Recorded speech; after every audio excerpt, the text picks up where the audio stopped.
I'm shocked. It is porridge, but there's salt. Welcome back to another video. My name is Nicholas and this is Eating the African Way. In this video, we're going to look at Kilimanjaro porridge soup.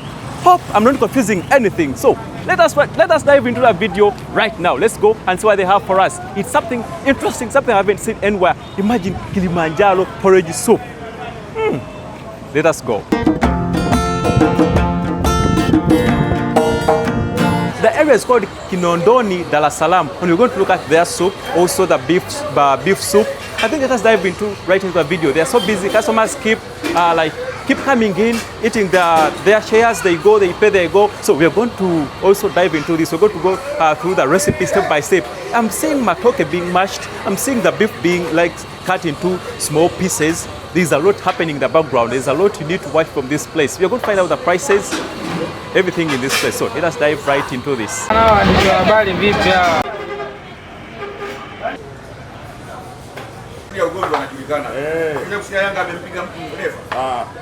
But before we eat anything, what is the name of this place?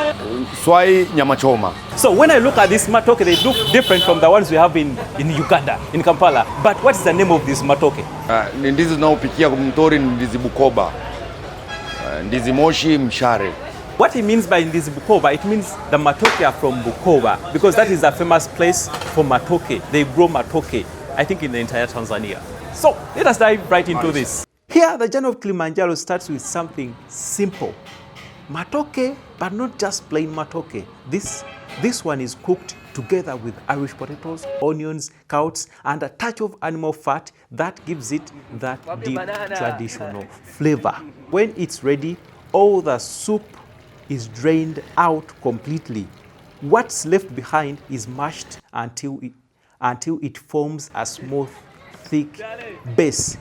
That kind of texture, that doesn't really have an English name, but if you know, you know.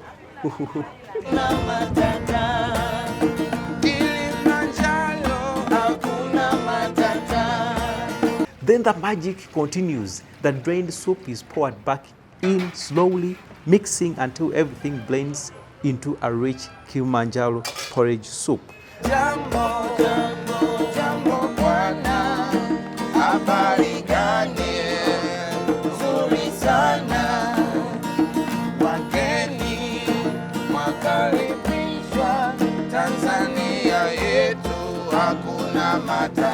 The leftover particles are filtered out, leaving a clean silk broth.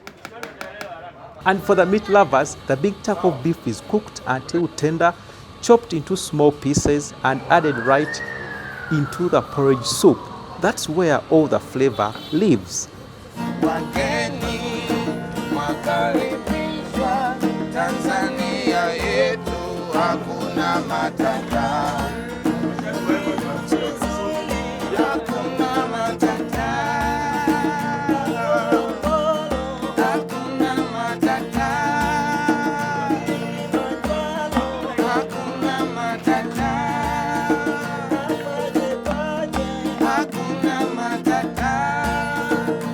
From the kitchen, you get 3 options, each one a whole experience. Option 1, chapati served with soup, on the side, lemon and pepper. Even though the soup and meat already have enough salt, they still add more because flavor is life. The creamy Kilimanjaro porridge soup itself, warm, filling and perfect on its own. Option 3, the plain beef soup served with the meat pieces on the side, simple, clean, and powerful. I'm not like English because I'm not European. I'm not white man. I'm Tanzanian. I like Swahili because I'm African. Why you like it? You African. Why you like it? I'm learning Swahili. I'm learning slowly. Learning Swahili. I'm learning. English. English. You are African people. Okay, English was communication. Yeah? Why you like white man? It was a language to communicate. It's a communication language. Best language in Africa, Swahili. Okay, I'm learning Swahili. Swahili is good.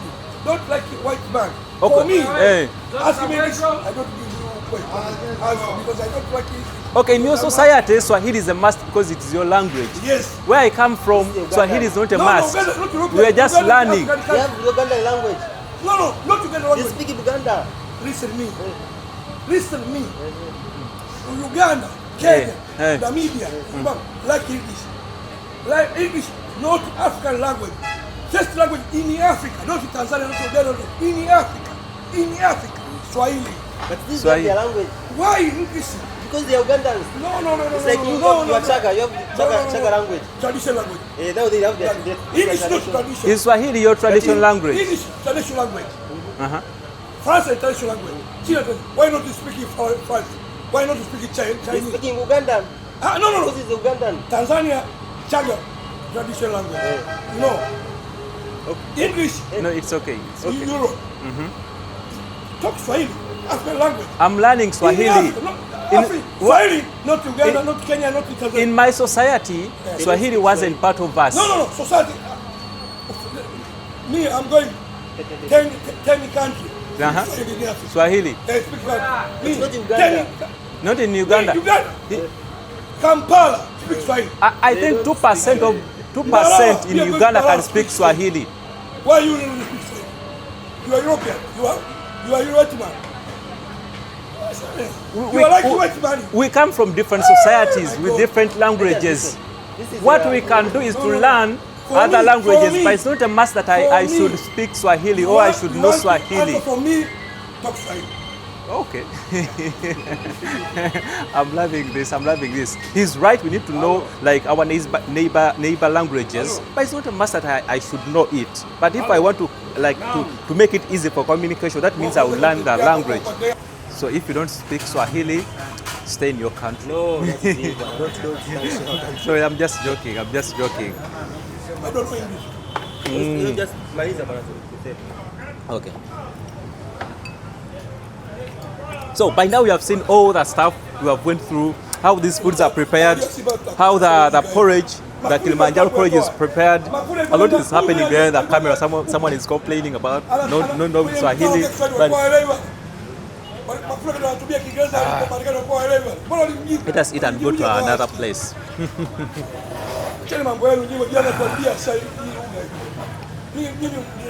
I love the beef. I love the beef soup. Wow. It is so fresh, so fresh, so fresh, so fresh. The salt is enough. Everything is in this. It is so creamy. Oh God.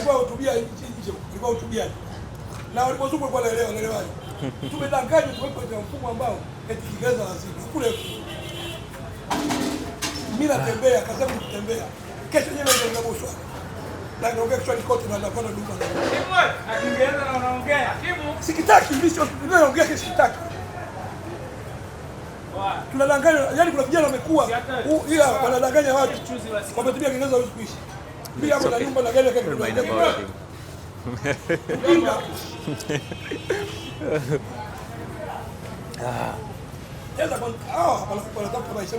So these are some of the things we always. This is what I talked about. There is salt into the soup, but also they put salt aside and pepper. Lemon doesn't miss out. Lemon doesn't miss out. I think it's part of their tradition, part of their foods, part of their cuisines. You know, when you move out of the society, you expect to get something different, something new. You can always learn, something you can always share when you go back home. But this costs you around 2,500 Tanzanian shillings. The guy is mad. You need to learn some Swahili.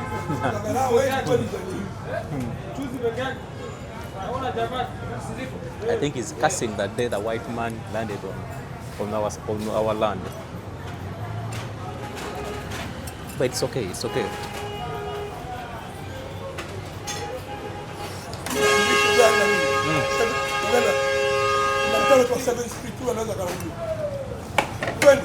I think You know 7th Street? Ngoja malize sasa. 7th Street. Kampala. Yes, I know it. Allow me use English because I can't speak Swahili. The same way I've been listening to you. In Uganda, not everyone speaks Swahili apart from those people who do businesses. I don't know if you understand. But if I know that because I've been to Uganda, they don't know Swahili. People don't know Swahili in Uganda. A few of them, but I've been listening to you.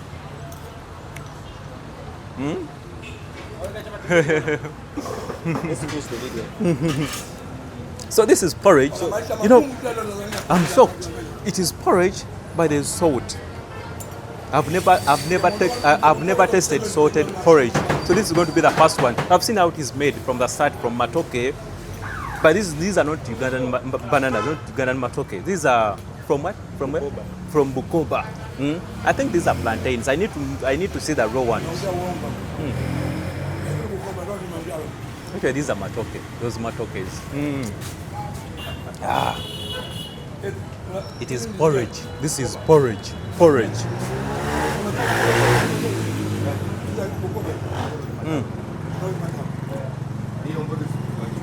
Wow, I love the creativity behind the food. So affordable, something I haven't seen anywhere else. Kilimanjaro porridge soup. Oh God. I'm one of those people who are free to use any language. I'm free. What happened in the past? You shouldn't be carrying on the future. We need to leave some things behind. We need to move forward. We need to move forward.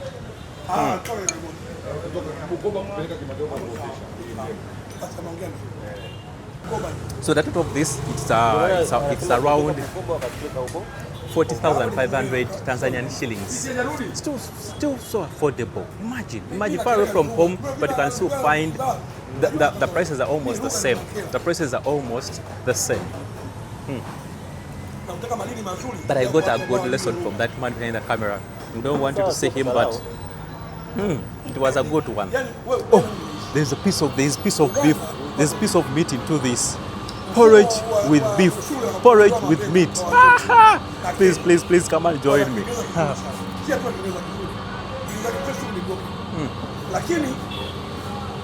I don't know if you can see it, but I'm loving this. I'm loving this.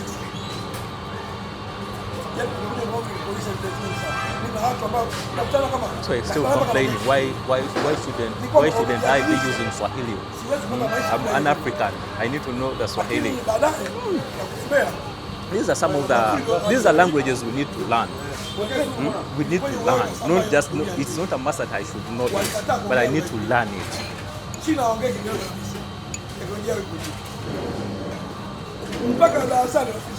You squeeze this into this.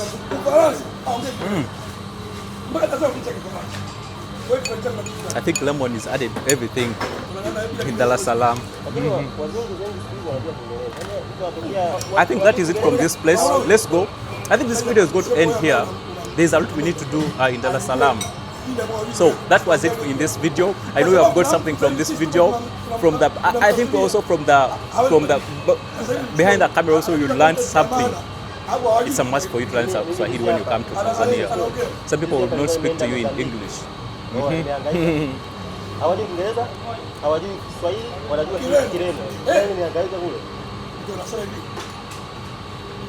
Okay, so let's go.